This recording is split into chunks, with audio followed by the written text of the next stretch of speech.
Hello, wonderful friends, and welcome to another episode of the Your Business Story podcast. I'm your host, Kristin Spencer, and today we have an exciting and amazing guest, and I can't wait for you to meet her. Anna, can you say hi to everyone? Hey everyone. So, Anna Bartolucci is coming on today to talk about what ADHD has to do with your business, and I'm going to tell you why you should listen to her. What can a best-selling fiction author who specializes in steampunk and urban fantasy teach us about how our brains work? A ton, actually. When I first met Anna, I was super intimidated. She has a PhD, everyone, in case you're wondering. She understands so much about so many things. The only action I could think to take in response to her awesomeness was to ask her to come on the show, and especially for this season because Anna is curious almost all of the time. As a licensed psychologist and certified behavioral sleep medicine specialist, she understands that things happen inside of our brains that we often need curiosity's help to decipher. And in addition to all of the amazing things I already shared with you about Anna, there's one more circumstance I'm extremely interested to chat with her about in this episode. Anna was able to use self-curiosity, an amazing and rarely used tool, instead of typical self-criticism to figure out that she had ADHD, which gave her access to all the tools she needed in both her personal and professional life. Are you ready for a business adventure that only curiosity could take us on? You don't want to miss what Anna's going to share inside this episode. So thank you so much, first of all, Anna, for coming on the show. How are you doing today? Well, thank you so much for having me. I am doing great. Thank you. Yeah, so one of the first things that I like to ask my guests is, can you tell us a little bit about your business story and particularly how curiosity led you into what you're doing now? And then we'll talk a little bit about the ADHD, discovery and how curiosity fits into that. Definitely. My day job business is as a sleep psychologist. So basically, I help people sleep without drugs. And I was lucky that I was sort of led into this with some circumstances in graduate school. And then I worked as the first few years of my professional life as a clinical director of a sleep disorder center at a pulmonary critical care sleep practice here in Atlanta. And I was observing the business processes. Of course, there were some I liked, some I didn't like. And I would definitely say my curiosity led me to look more into, okay, well, what about starting a private practice? So I ended up taking a workshop at the Georgia Psychological Association conference that year, which honestly I'd only gone to because it was at Jekyll Island. And, who doesn't want an excuse to go to the beach? Yeah, And, and definitely. I will definitely admit I did not make the entire conference. There was definitely some beach time. So one of the sessions I attended was by Dr. Rebecca Beaton, who is still a friend and mentor on setting up a private practice. It's like, oh, now that I know the steps, I believe I can do this. And so I looked into connections that I had and then ended up starting my practice in 2008. So that was my first curiosity. It's like, okay, is this even possible? Yeah. And is this something that I could pull off? Because of course I had no business training. We don't get business training in psychology school. Yeah. No. Oh, and So they're like, go run here's all this information. We're going to shove it in your brain and now go make a business. Right? yes. Or well, where I trained it was here's all this information, we're going to shove it in your brain and now you go be university faculty. Okay, so that was more what their focus was on. Mm-hmm. Yeah, it was academic jobs and with CDC as a second choice because I went to UGA, so in the same state. Okay. And although several of us have gone into private practice since, which is interesting. We just figured out on our own and, of course, talking to each other. And I was really lucky that I ended up in a group practice situation. So I had mentors there who could help me get started and answer all my questions. And then after I went out on my own, I ended up writing Business Basics for Private Practice, a guide for mental health professionals, because I knew other people would want to know what to Yes. do. That's So that was amazing. thank you. That was my first nonfiction book. And So that is how I ended up in the day job. And then as for the fiction, I have always written. And part of one of the reasons I love writing is because I love research and finding out new things. And I swear, for me, buying books is like other people buying drugs. Yes, Like, I also am the same. okay, good. Yes, we get that good, strong dopamine hit from buying Yes. books. And then And from opening the package and then from smelling the paper and then seeing the words and like for me I'm like, "Oh, which font is it going to be? What format are they going to use?" So mine is I don't know. I know you know how to do all of the bookish things, like book mhm. services. So maybe you geek out as hard as I do, but I feel like there are a few people who geek out as hard as I do over getting a new book. Oh, I totally agree. And yes, I definitely do geek out. It's like, yeah, how is the spacing? What are the margins? How does this look? How does this feel? Is it a matte or a shiny cover? Yeah. Yes. Amazing. Yes. Sorry, I interrupted your story to talk more about books. But Oh, so that's yeah, okay. you have always read and you how did you transition from being a reader and a writer to a fiction writer? I started with fiction first. I got my first book contract in 2013, and that was when I queried a publishing company that one of their editors had come to speak to the Georgia romance writers. And so, yeah, I would say another important part of curiosity is going to organizational meetings because you find out all kinds of interesting things. And uh, that's ended up being, yeah, the January 2013 was when I got, I used to get the call. Now I got the email. Is this book still Right. available? And I Yeah. clutched the edge of my desk and I told my husband, like, holy bleep, I think this is it. My writing career has begun. And uh, I'm going to be a star and I can quit my day. No, no, that didn't happen. But I got my first book contract. I had 7 books with Sam Hain Publishing. They closed in 2017. And so I continued on my own. And the first books were the lycanthropy files. So I combined science and fantasy to make urban fantasy medical thrillers. And they're still actually my most popular series. That sounds amazing. Yeah. Okay. We're not going to focus too much on that. But if I ever revive my fiction writers podcast, you're going to be the first person I call, definitely. Awesome. Yes, I am happy to do that. Yeah, so then more recently, I have combined my two loves of psychology and creativity into Psych Up Academy to help other, let's say, highly motivated, highly achieving people to achieve their creative dreams by getting out of their own way. And that is grew out of the whole ADHD journey. Yes, I would love for us to focus more on that if you don't Mhm. mind. I'm so excited because you talked to me about it because I was sharing some things with you that are going on in my Mhm. own life. And I can't wait for the listeners to hear your story around this discovery and just how you approached yourself with so much grace and curiosity and how that shifted the journey for you. Yes. So I was always one of those people who noticed things about myself. And I think that's part of being a psychologist. You notice things, especially since I teach and practice mindfulness. So I have pretty good awareness. But always notice things like I was always a daydreamer. But of course, I write fiction. So, that's going to happen. I have a really good imagination. And there were some times when I spaced out and missed important instructions in school and didn't get assignments right or didn't turn assignments in. And of course, I felt terrible, but that only made me work harder and probably helped me to develop an anxiety disorder, honestly. And yeah. Well, I mean, that's one of the things, right? That ADHD and anxiety disorders can sort of be friends and like the Mhm. symptoms overlap sometimes. And so that can also be part of it. Definitely. And it's also, I'm a woman in my 40s. And so when I was growing up, ADHD was defined as, and I think it was actually in the diagnostic criteria for a long time, little boys. Like little boys are way more likely to have ADHD than little girls. And so you don't really look for it in girls, especially not in girls who are making straight A's and otherwise appear to be doing very well. Hmm. It's little boys who can't sit still and shut up. And but I've always been a fidgeter. I used to say I think with my feet. I've so there were always signs there.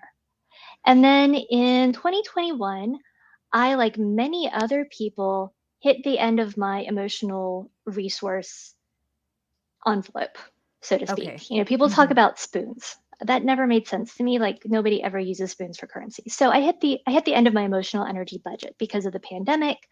I'd also experienced some losses.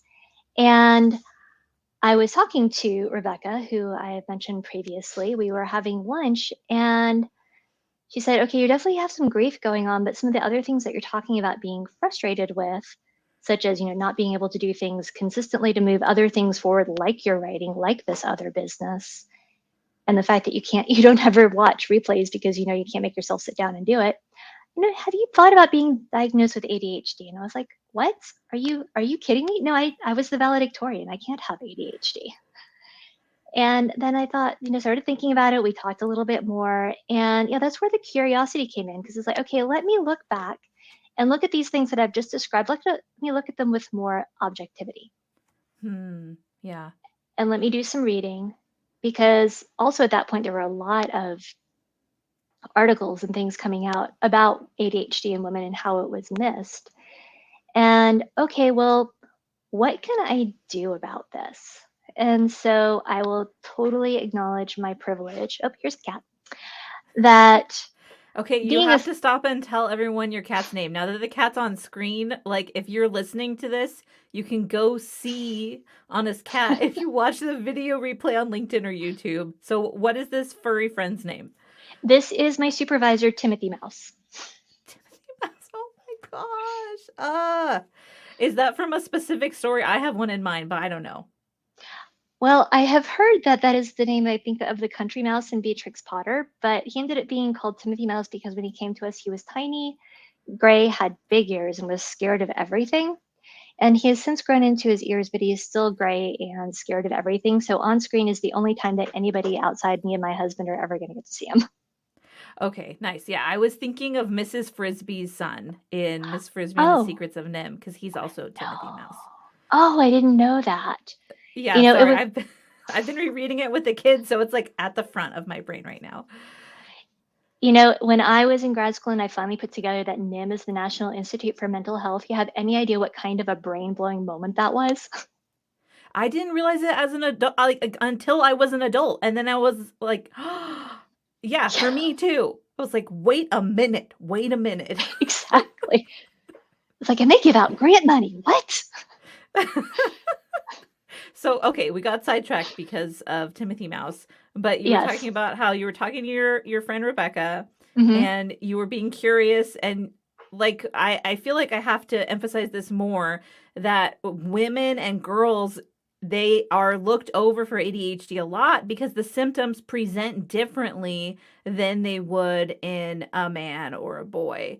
So you're trying to like look and see what are my symptoms, what Hmm. actually is ADHD in someone like me, and how what happened after that. So yes, that's where I definitely acknowledge my privilege in that because typically it takes a long time to get an ADHD assessment, but because I'm in the field and because I know people and I refer to people, I was able to get an assessment fairly quickly. Okay. And so I was diagnosed at the start of 2022 and said, okay, so I have a neuroatypical brain. And I think there's always a bit of grief and anger that goes with it because, oh my gosh, it's like I could have ruled the world had I known this earlier. Yeah. But on the other hand, would I have not accomplished as much because people would have told me that I couldn't because I had ADHD? Oh, that's a really good dueling question situation. Yes. And so I am working on a keynote speech that I would like to start, proposing to events, which is called the ADHD valedictorian.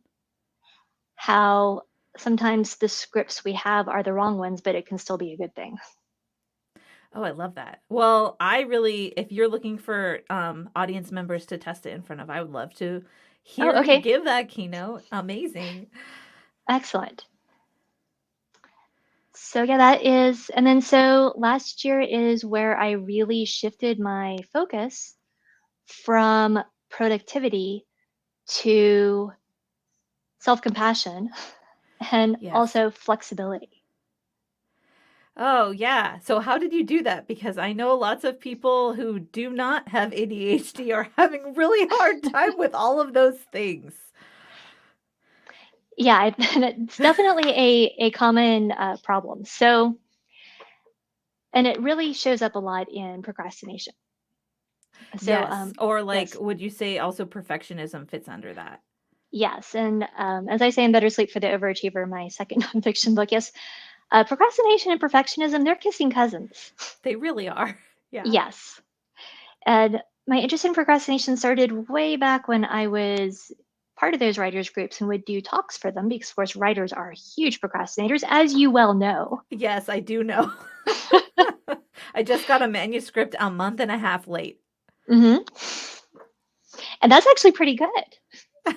I was like, the marketing stuff needs to all shift. Let's shift the schedule, right? So yeah. So how did you figure out first of all, I need self-compassion, Hmm. and then like how did you give it to yourself? Well, the first question that I asked was, okay, how well is beating myself up for not doing things working?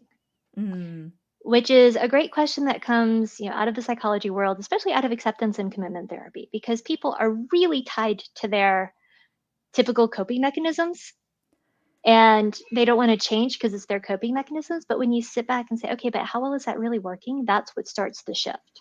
hmm. And I think it's a cultural thing too. Like I realized that this tends to be the default when my husband and I were going for a run one afternoon and he was I was feeling not really feeling it and maybe I was complaining a little bit and he says, well, if you don't do this, then this, and this. And I stopped for a second. I was like, is this your internal dialogue? Because when I go running, I encourage myself by imagining how people are going to tell me what great shape I'm in. And he said, yeah. And I'm like, oh, that's not good. So this probably happens with a lot of us with a lot of things. Okay, the beating ourselves does not work. Yeah. And I have a workshop that I give on, I'm now calling it Punch Through Procrastination, but I was giving it one time and I love doing these because I learned things too. And somebody made an observation that beating ourselves up for procrastinating perpetuates it because it associates accomplishing something with negative feelings, Yeah. Yep, definitely. which then makes you less likely to do it. So the first thing was, Right. okay, this is not working. No. The second thing was, okay, now that I have ADHD, or I know I have ADHD, I feel like I have more permission to pay more attention to my, it's the executive cognitive function resources and also my energy level and what patterns are not working. And so, for example, one of the patterns that is not working or was not working was scheduling 3 full patient days in a row because by day 4, I was done.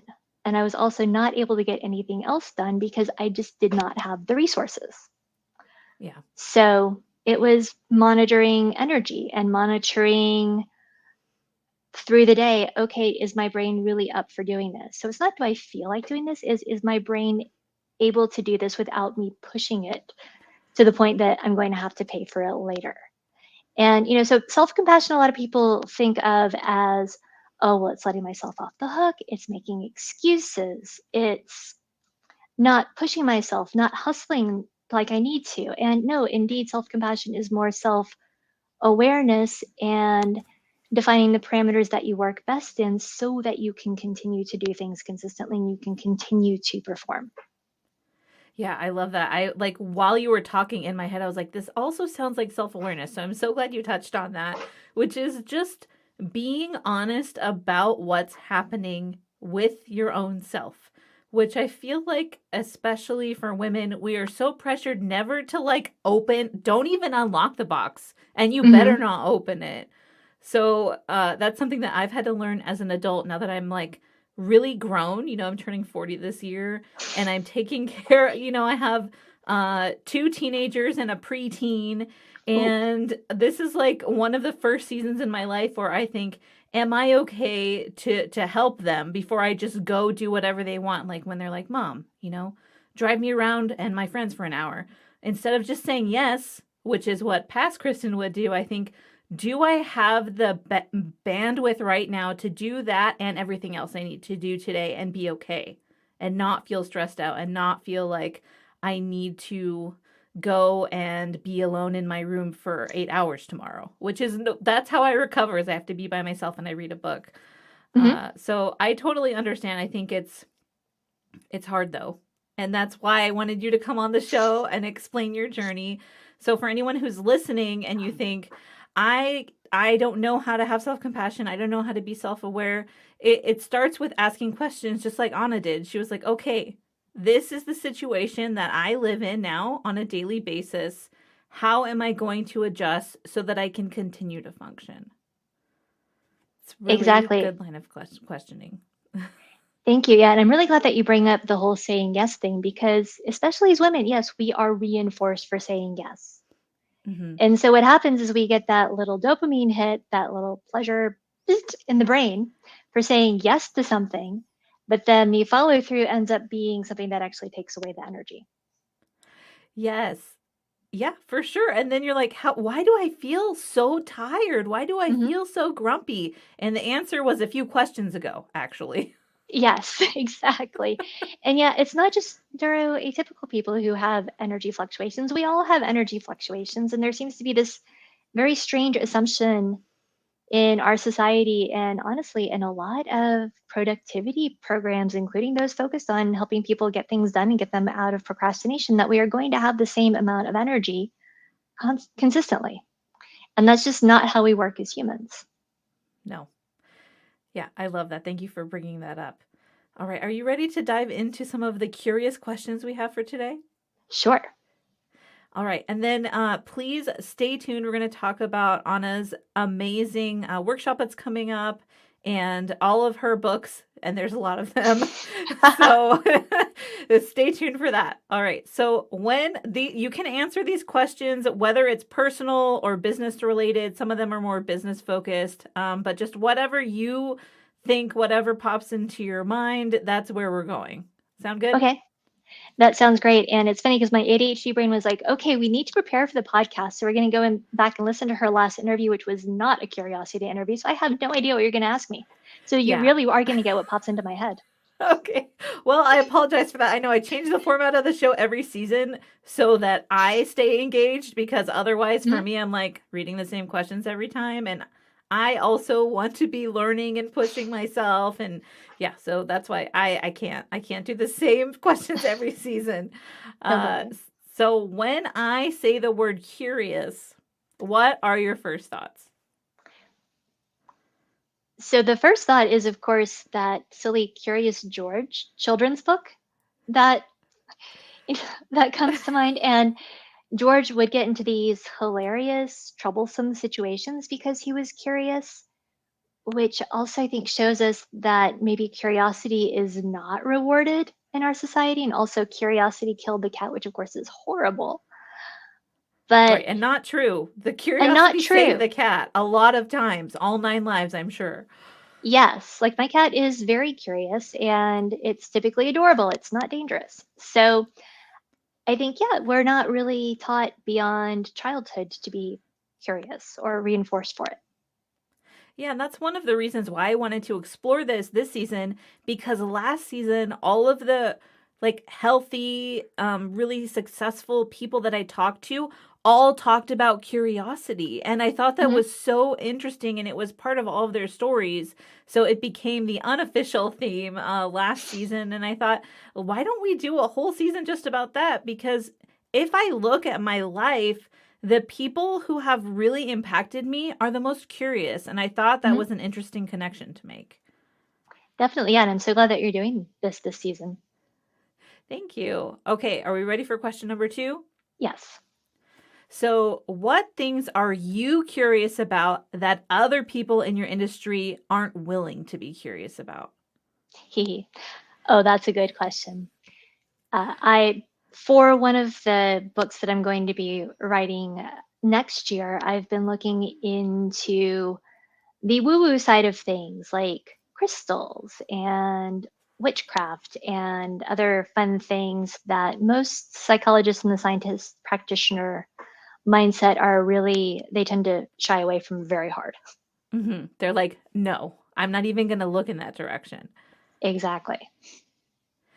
Yeah, so you feel like you're open. And I think that's part of it is you're like, let me research. What is the harm in finding out more information?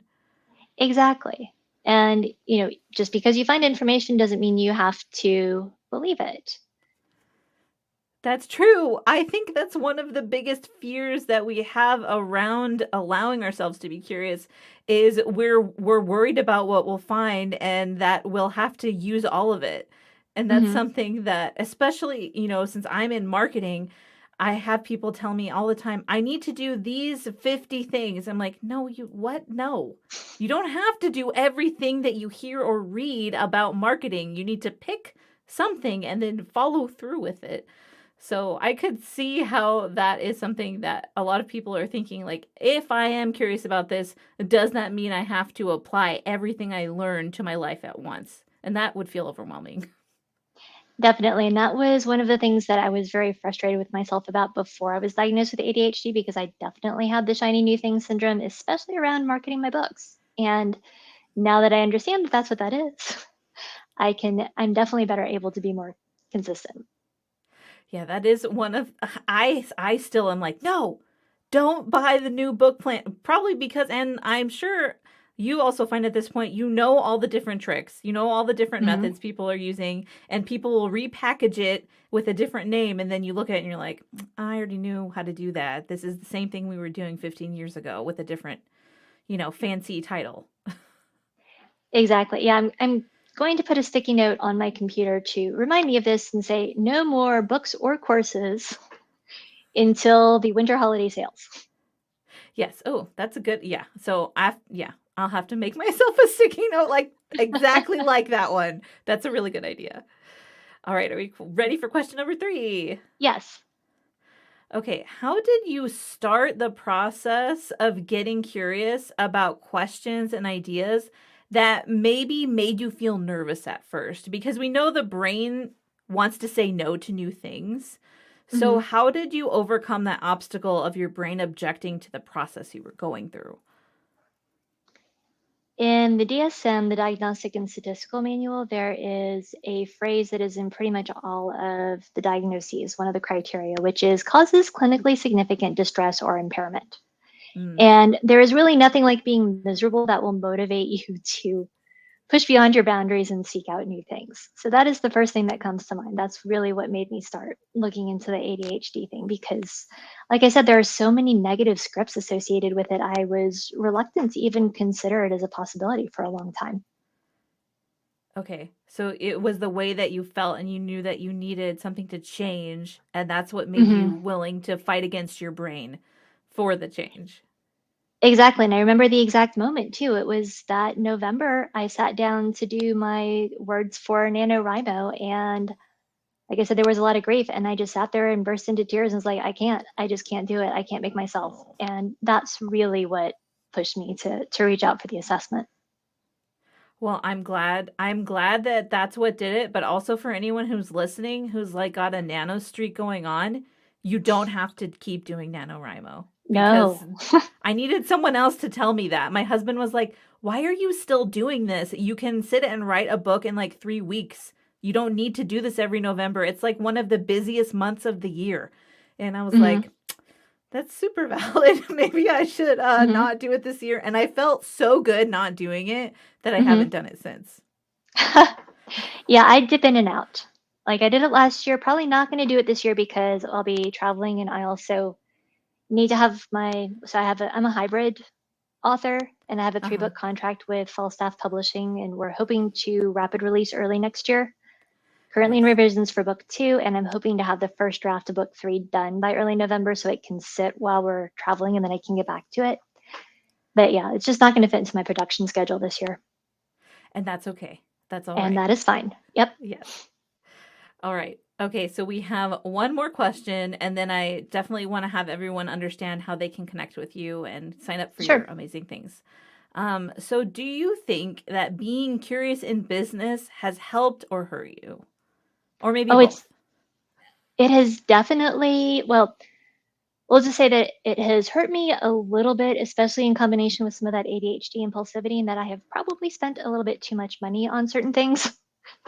However, it has helped me because a lot of the marketing things that I learned for my writing business as well as for my private practice, there has been some really nice crossover Hmm. there. And they've fed into each other, and I've been able to apply things that I don't know that I would have otherwise. Yeah, that's a great answer. Yeah, so being curious can be complicated. I don't necessarily know if it's your impulsivity and your ADHD because I have also spent way too much on things I shouldn't have. Hmm. And in retrospect, like, oh, did I really need that? Maybe I was just feeling a bit insecure. And if I had just been honest about that, I wouldn't have spent that $5,000, right? Or whatever it was. Exactly. So, Yeah, I now have it's kind of like I've now put a 24-hour waiting period on myself before I buy a yes, new course. that is really good. And I also I ended up like making myself like my board of directors, it's just like my husband and two of my contracted workers. Hmm. Anything that I'm going to purchase, I run it past them first and let them think about it and poke holes and all the holes they want into it, and that's Hmm. helped me so much. So, yeah, the 24-hour period is also really good for when you get your edits back from your copy editor. That is true. Although generally, okay, so having been through the dissertation process, I really do not get bothered by edits. I'm like, okay, bring them on. We'll fix them. Yeah, at some point you do like realize that they're not picking on you, they're helping you. But Hmm. I think it's a process to say the least. That's true. And at this point, I'm also like 20 plus books in. So yeah, it's just a process. Yes, definitely. All right. So I would love to have you can highlight whichever of your books you want. And then I'd love to talk about your workshop that's going to be coming up. And for those listening to the podcast, Anna's going to do this workshop again. So I'm going to post the most recent link in the show notes so that you can make sure to connect with her. Thank you. I appreciate that. I would say for your listeners, for nonfiction, probably Better Sleep for the Overachiever would be the best book for them. And it does have a chapter on procrastination. It also has chapters on perfectionism and time management, talking about some of the traps people get in, how to deal with failure. Basically, this book came out of 10 years of conversations with my sleep patients and me saying, okay, well, we need to go beyond the regular sleep advice and talk about what happens during the day. And so this book is helpful, I think, whether you have sleep problems or not. It's just if you have that high achiever mindset and you always feel like you have to go, go, go, go, go, this is a great book for you. As for fiction, I write under the pen name Cecilia Dominic, and I write urban fantasy and steampunk and great starter books there. If you're more into historical fiction, I would start with Eros Element. In spite of the name, it's not sexy. It is historical thriller. Think Big Bang Theory meets the Da Vinci Code in Victorian era Europe. If Ooh. you are more into the urban fantasy, I do have werewolves and fae in my lycanthropy file series and fae file series. Oh man, that's real. Okay, I can't pick one. Listeners, I would love for you to write in and tell me which one you're going to start with so that I know which one because there's too many good things. And I'd love to hear a little bit about your workshop. And for those who are watching and listening right now, there is a link that I'm dropping all over the place. Awesome. Thank you so much. The workshop is called Punch Through Procrastination, Stop Beating Yourself Up, Get Out of Your Own Way, and Finally Finish That Creative Project. And this is a workshop that takes some of the higher level concepts from my course and really distills it down into here's a way to start thinking about it. Here's a way to start developing some of that self awareness and self compassion around procrastination. And also during the workshop, it's not just information. We're going to give you, oh, not the royal we, oh, Timothy Mouse and I are going to give you a, because he loves to be on video, are That's going to right. give you a tool so that you can go ahead and get started with the process of getting out of your own way. And I say finally finish that creative project, but it could be anything that you are looking to get moving on that you just haven't been able to. Amazing. Okay, so there's one thing that I like to ask all of my guests toward the end of the episode. And if you could, so my audience is a bunch of people who are entrepreneurs, they're service Hmm. providers, they're doing super brave things every day. If you could give them one piece of advice based on your experience, what would you tell them to help them as they're on this journey right now? Definitely to monitor your own energy and don't compare your energy to what you perceive somebody else's energy is. So, just as on social media, we are comparing our everyday life to people's highlight reels, a lot of the times when we look at other people who are really successful, we are comparing ourselves on our worst day to them on their best day. Hmm. And so be realistic with yourself. I love that. And also, you don't know what's going on in another person's mind. Hmm. So people will be like, Kristin, I don't know how you do all of the different things that you do. And I'm like, I have a whole team that Hmm. supports me. I don't do all of the things that you think I'm doing. So stop comparing your whatever your output is to my output until you have a team because there's no way I could do this on my own and my energy would be like the worst ever if I was trying to do all these things by myself. So, yeah. Exactly. And you did a great example in your intro, and that you said that you were intimidated by me, which is funny because when I met you, I was intimidated by you. So No. here we go. Yes. Yeah, so you don't know. Like we became fast friends. I my intimidation dropped after, I think like we were in a 15-minute meeting, I think, Mhm. and it was like after 5 minutes I was like, "Okay, this is going to be my friend. Anna's my friend now. She's my book friend." And so yeah, I think that's super valid. That is a good example. Are there any parting things you want to share with the audience? Well, just thank you for listening. Thank you for joining us live on a Friday afternoon. If that is what you did, I greatly appreciate it. And if you want tips more than once in a while, please follow me on Instagram at Psych Up Academy. And you can also follow me on LinkedIn. And I'm sure Kristin will have all of those links for you below. Yes, Oh, they and will also also, oh, thank you. they'll And be in also, the show notes as well. yay! And also feel free to take my free What Kind of Procrastinator Are You quiz so that you can start developing some of that self awareness. Oh my gosh, that sounds really fun and amazing. All right. Thank you so much, Anna, for being a guest. And for the wonderful listeners, I want to let you know, like I do every time, that you are amazing. I believe in you, and your business story matters. We will talk again soon. Thank Thanks, you so Anna. much. Thank you, Thanks, Kristin. everyone.